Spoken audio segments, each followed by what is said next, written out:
ki khubor ka batisi TV.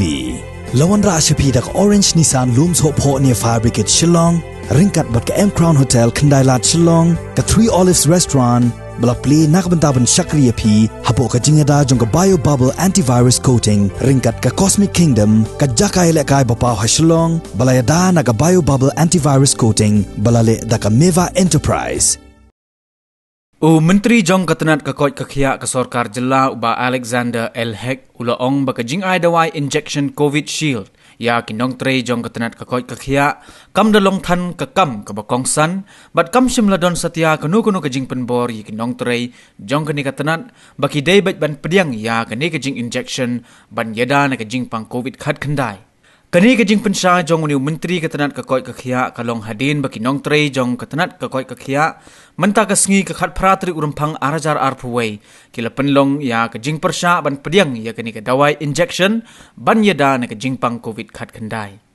Shosho uba AL hack habaya keren bat kilat patai kubor ulaong bakajing ai ya kani ka injection shiki Nongtrei jong katanat kakoi kakia kadairu tang kajing kerpat Bat kamshim day satya kajing Pynbor yanoru namar kumbakalong menta kidon hadu arpau hajar ngut AA ki Nongtrei jong katanat kakoi kakia ki balayo ya kani kadawai injection bat hadu menta kampat shim ladon kanu kajing ujor na pedang kini ki balayo pediang ya kani kadawai injection.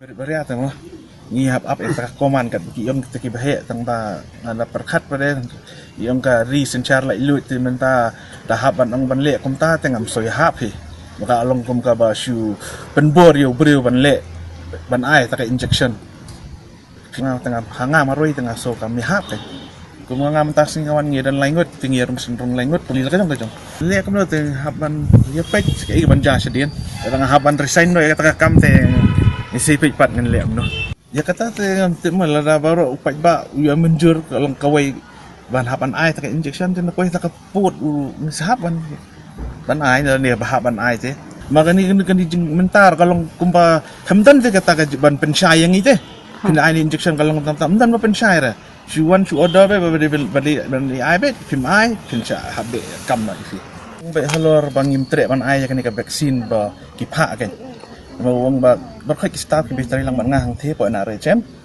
ki yo ta ka order ba wong ba di ban ai be ka injection ada ba ai ta injection kemut ngi haban resign no bete ke kam ka di kata kan ko we chin po main office ma ngai kan de kan du yu man ta ka sngi wong yang ba yang kita enggak tunggu ki ba bitari lang na po malaria ero ki ba wan ban saman lang ni ban ngam ta sngi ini kita nak kacang-kacang ka ini mau kuli lah kacang-kacang keli ni yang ngatu orang beli memang trek pan ai nga dia nga semua kot nga khia te ngan kam li ta ka injection ma nga jupa biu ko ta tiu usim ya kerteng janga ong sia pet tip ya ka e ba shedien mereka kalong kan kalong kemon lai lut te ma ba kwa ai bom kwa onum ai kalong ta ka gi ba Shah berngem ban haban resign no ka kam Pila kali bah hang ni po ayu hang ni po kan ka office hang ni po health department ni po main office sensitive kata. It's not mandatory. Number one, okay. You have to see also the willingness of the person. But I'm also appeal them to take the vaccine because it's helpful to protect from that disease. We need to take, but those who don't want to take, we cannot force anybody. I have not received any complaint that anybody has been threatened. Once I receive officially, that definitely we will take. Whatever the decision will be taken by the government will take. But unless we have seen any complaint, I will not be able to tell you anything right now. But we cannot force anybody. If they are willingly want to give the vaccination, they can give.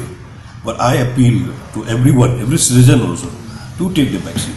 We give it to our Chief Minister also, he is also ready to take. Why not? We are ready to take. We request them to take a vaccine. Everyone we are requesting them to take a vaccine. But we cannot force anybody by making mandating. We cannot make it compulsory. Where is that complaint? Show me the complaints are there. Definitely we will take our government will take our decisions. We cannot force anybody. Anybody, suppose now, if anybody who don't want to take voluntarily, don't want to take the vaccine, how we can force them? If suppose you have taken because you are scared for your job or anything, if anything happened to you, who will take responsibility? Who will take responsibility? Tell me. Anything complaint, it has to be in a black and white. It cannot be taking any news from just from anyone. Okay, like that. I should have in black and white with me a complaint, specific complaint that I will be able to take any decision on that. It's not to have to, everybody has to go mandatory to take the vaccine. But we request for their protection, for our protection, for the children protection of everybody. We appeal that vaccination is really, it's help for protecting our from the COVID-19. More than 20,000 health workers have already been taken. If the fear is there, how this 20,000 plus will be vaccinated? Tell me. Already vaccinated more than 20,000 people. Health workers only. We have not received a single complaint. If such anybody who is there, then we will take our decision on